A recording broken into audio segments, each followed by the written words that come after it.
Hey Kev, this is Tony with Studio 82A, making this little tutorial for you to show you the difference between Sound Replacer and DTM by Massey. Sound Replacer is a good tool.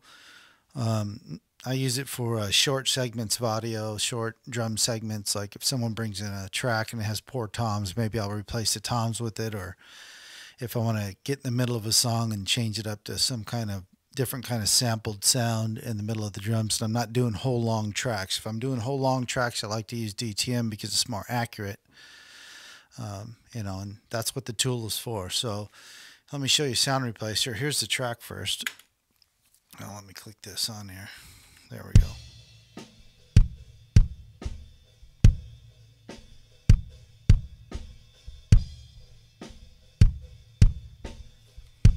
Anyway, you get the idea. I pulled that out of a pre-production session we have into here just to show you how to use this tool. So anyway, here's Sound Replacer by Digidesign.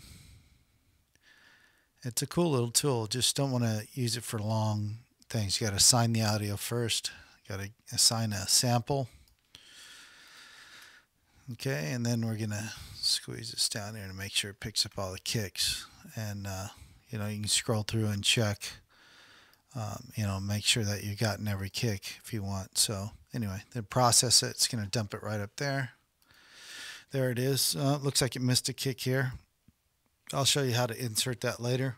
Right now I'm just showing you how to use the tool. So anyway, let's stretch this out here. You can see this is going to be a little bit off, and that's the problem with Sound Replacer. It gets a little bit off, man, when you're trying to get these things right on the money. Look at that, it's way far off. So this is a problem when you're doing a long track. Having to cut this and slide it, and it's just a pain. So DTM's a lot better.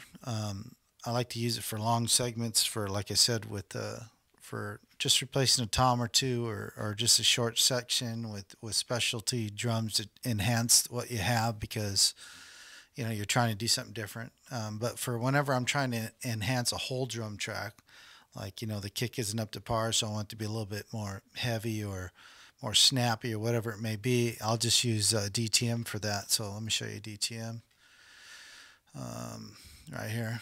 Now this is a MIDI based program, and so it's going to make MIDI notes. It's going to analyze this when I select it. There it is.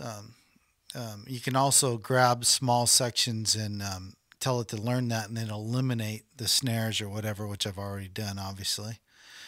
Then you can drag and drop the MIDI into the window. It'll make a track for you. Just tell new track. Yep, that's what I want, buddy.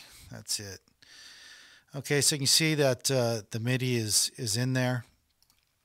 Made a MIDI track. Let's stretch this out. You can see also that when we go tab transient and we get close, you can see that the MIDI notes are right on the money, man, on all the kicks, which I love. Yeah, so I'm going to use like structure, or I'm going to use structure to give it a note now. Here we go. Give it a sample. So I'll throw structure in here. And Structure is a cool little program. I have the free one. It comes with this sine wave generator, which I use in Pro Tools anyway, to help enhance the low end of a kick when I do it, or whatever you want to do. But it's pretty cool. So let's find our sample. I'm going to use the same sample that I used before right here. Here it is. That's what it sounds like. Drag that in there. Make sure that's right. Okay. So you're going to hear the track now. Just oh, forgot to sign this. You got to sign it. Here we go. There we go. So there you go. It's playing the sample there for us. So you can add this to your original track or whatever. But if you want to record it, there's going to be a problem. If I press record, you can see that, because this is an RTAS instrument, a virtual instrument, it's going to bypass. So you have to do a few things to make that work right. So I'll show you how to do that. Right here I got a bus, as you can see, sending it to itself. A bus 1 sending to bus 1 on the same track that structure is going to be on. That's just the way it works, buddy. And going to throw in a trim plug-in, Trim plugins are really great when you want to do a mix. I usually throw them across all my mixes, and that way I can get the sounds dialed up close to zero as I can, or down to zero as I can, so that I can have better resolution on my fader around zero. I have a Pro Control, as you know, so it's much finer resolution mix at zero than it is down at -40 or whatever it is down there low. And so having the trim tabs in there helps with your mix. Anyway, and plus it has phase reverse on there. It helps when guys bring in drums or other tracks that are out of phase. You just flip it over. It's pretty cool. It saves you from having to invert everything. Anyway, now we're going to put in the structure in there. I saved this so we wouldn't have to go through all that again. And so now I can record this and it won't bypass, as you can see. It's not bypass. So let's track this. Oh, whoops, look what I forgot to do. That's because I'm not a 100% genius. Whenever you take off the structure and it was assigned, you have to reassign it. So I'm going to do that. Hey, no one's perfect, buddy. As long as you know that what you have to do and you're not confused like, oh man, I don't know what to do. What happened? Something's broken. No, it's not broken, man. You're just an idiot. So that's it. Anyway, we're tracking it here.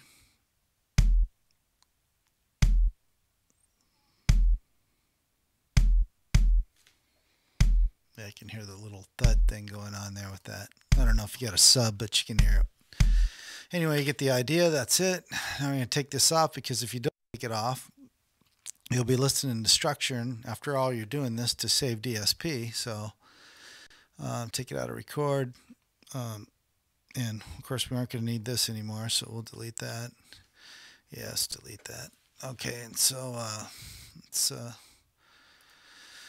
go to tab. Now this is the cool thing. You see how tight it is? See how tight it is with the kick? I'm flipping through them with the tab. You can see how tight it is. This isn't what you'd get out of a sound replacer. So that's really cool. So here we go. This is what it sounds like.